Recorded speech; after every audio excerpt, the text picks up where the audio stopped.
Morning, Botai. Erev Shabbat Shalom and Chodesh Tov. This coming Shabbat, Be'ezrat Hashem, we have an interesting phenomenon in that we take out 3 Sifrei Torah optimally during Kriyat Torah. In the first Sefer, we read Parashat Teruma, 6 aliyot. In the second Sefer, we read Aliyat Mashlim, which is the Kriya of Rosh Chodesh, of Yom HaShabbat. And then in the third Sefer, we begin this week the Arba Parashiyot with Parashat Shekalim. Now, the Bet Yosef writes in Siman Resh Pebet that the minhag of the Sfaradim is that after completing each one of the Chovot Hayom in the Sifrei Torah, you say another Kaddish. Minhag Ashkenaz is not like that, but Minhag Sfaradim is like that, which means after the first Sifrei Torah, you've only read 6 aliyot in Parashat Teruma and Parashat HaShavua. You can't say Kaddish yet because you didn't finish Chovat Hayom, which is 7 aliyot. After the second Sefer, where you read the 7th aliyah of Rosh Chodesh, then you say Kaddish. And then after the third Sefer, when you read the Haftara, the Maftir of Parashat Shekalim, then you'll say a second Kaddish. Maran Zichrono Livracha, Yabi Omer Chelik Dalet writes that for whatever reason, let's say the Tzibur read 7 or more aliyot. They had Mosifim in Parashat HaShavua, they'll say 3 Kaddishim. If you had 7 or more aliyot in the first Sefer, you'll say Kaddish after the first, Kaddish after the second, and then Kaddish after the third again. It has to do with completing Chovat Hayom. What happens though? What happens if you have a Keilah that doesn't have 3 Sifrei Torah?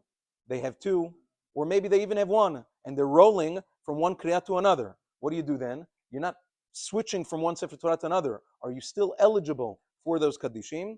Says Agon Yalkut Yosef and Agon Chacham Ben Zion. They both say, the Yalkut Yosef quotes his father and other poskim that say as follows, that it doesn't have to do with the switching of the Sifrei Torah, it has to do with completing the Seder Chovat Hayom, which means that when you finish either technically, even if you have 1 Sefer Torah, if you read 7 aliyot in Parashat HaShavua, then you say Kaddish there. If you roll it and then you go to Rosh Chodesh, you say a Kaddish after that Kriya because it's a new Kriya. Then after you roll it back to Parashat Shekalim, you'll say another Kaddish because over there, that's a new Kriya. Sometimes even a Kahal with 3 Sifrei Torah will want to take out 2 for whatever reason because Parashat HaShavua and Parashat Shekalim are very close. It's 1 parasha off. By the time we finish Parashat HaShavua, we'll be by Parashat Tetzaveh. You roll 1 parasha, you're already at Parashat Shekalim, which is the beginning of Parashat Kitisa. So again, it's best to take out 3 Sifrei Torah, but if a Kahal wants to take out 2, they're still eligible to say the same Kaddishim that would be said were there to be the optimal 3 Sifrei Torah.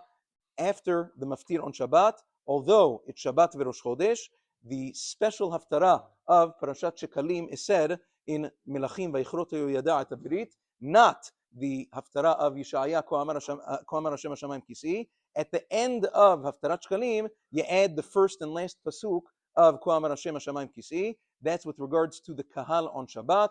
With regards to Shnai Mikra V'Echat Targum today, you'll be reading the parasha and the Haftarah, the regular Haftarah of Parashat Teruma as usual. Have a wonderful day, Shabbat Shalom and Chodesh Tov. Be'ezrat Hashem this evening, Mincha Kabbalat Shabbat in Arvit will be at 5:20.